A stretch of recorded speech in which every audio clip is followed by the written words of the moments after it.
यह बात है उन दिनों की, जब बगदाद का शहर इतना तरक्की याफ्ता नहीं था। कदीम गलियां, महकते बाजार और उनमें बोलियां लगाते दुकानदार शहर की रौनक का बाइस थे। रंग बिरंगी दुकानें शाम को लालटेन की रोशनी से जगमगाती थीं।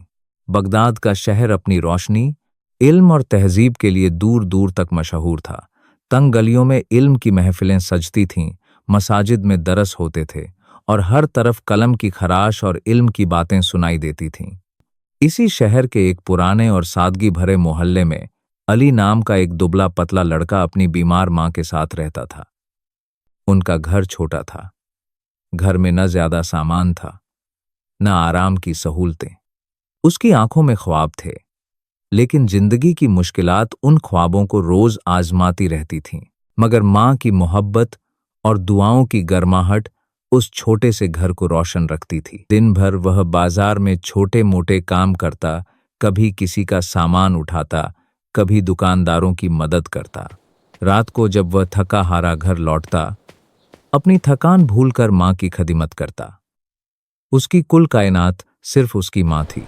एक रात जब चांद की हल्की रोशनी बगदाद की पुरानी दीवारों पर फैल रही थी, अली बाजार से वापस आते हुए एक बड़े आलिम के घर के पास से गुजरा।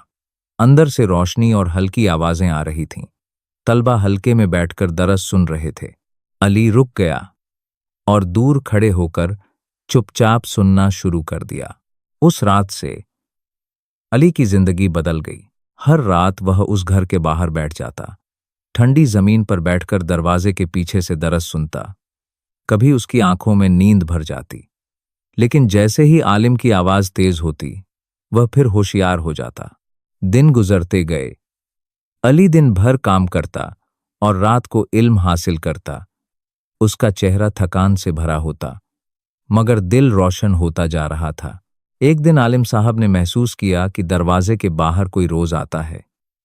उन्होंने दरवाजा खोला तो अली घबरा गया। उसकी नजरें झुकी हुई थीं। तुम कौन हो बेटा? आलिम ने नरमी से पूछा। अली ने धीमी आवाज में कहा, मैं सिर्फ इल्म सुनना चाहता हूं, लेकिन अंदर बैठने की हैसियत नहीं। आलिम की आंखों में रहमत चमक उठी।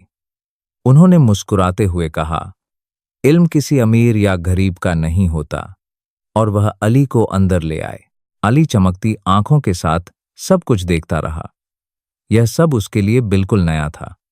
फिर आलिम साहब ने उसे कुछ सबक दिया, जो वह पूरी दिलजोई के साथ लिखता रहा, क्योंकि यह उसके लिए ख्वाब जैसा था। हर सुबह वह दरस जाता, सब बच्चों के साथ मिलकर सबक लेता, हर चीज पर गहरा ध्यान देता, हर सबक गौर से सुनता और उसे जहन में बसाने की कोशिश करता। जब कोई इम्तिहान होता, वह सबके सामने खड़ा होकर अपना सबक दोहराता और आलिम साहब से शाबाशी हासिल करता, जो उसका हौसला और बढ़ा देती। लेकिन एक रात जब वह घर वापस आया, उसने अपनी मां को सख्त बीमार पाया।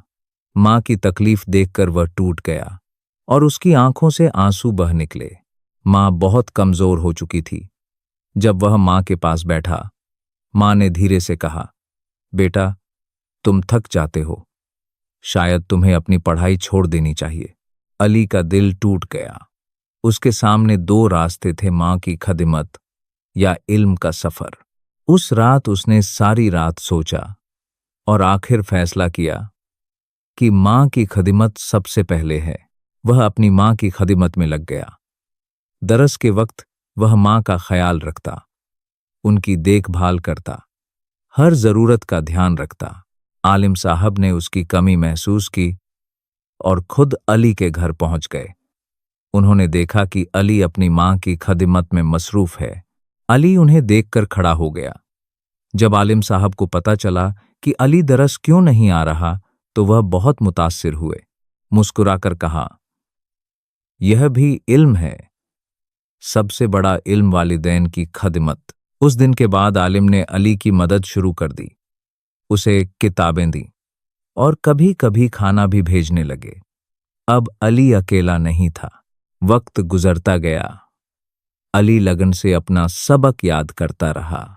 वह बड़ा होने लगा, उसकी सोच गहरी हो गई, उसका अखलाक नरम हो गया। उसका नाम बगदाद के मशहूर तलबा में शामिल होने लगा। लोग उसकी हिकमत और इनकिसारी की मिसाल देने लगे। एक दिन जब उससे पूछा गया, तुम्हारी कामयाबी का राज क्या है, अली को अपना पहला वक्त याद आ गया। वह मुस्कुराया और कहा, एक छोटी सी रोशनी, एक दिया जो दरवाजे के बाहर जलता था, और एक माँ की दुआ। और इस तरह बगदाद की गलियों में एक नया आलिम पैदा हुआ, जो कभी दरवाजे के बाहर बैठकर इल्म सुना करता था और आज बच्चों को अपने दरवाजे पर इल्म दिया करता था।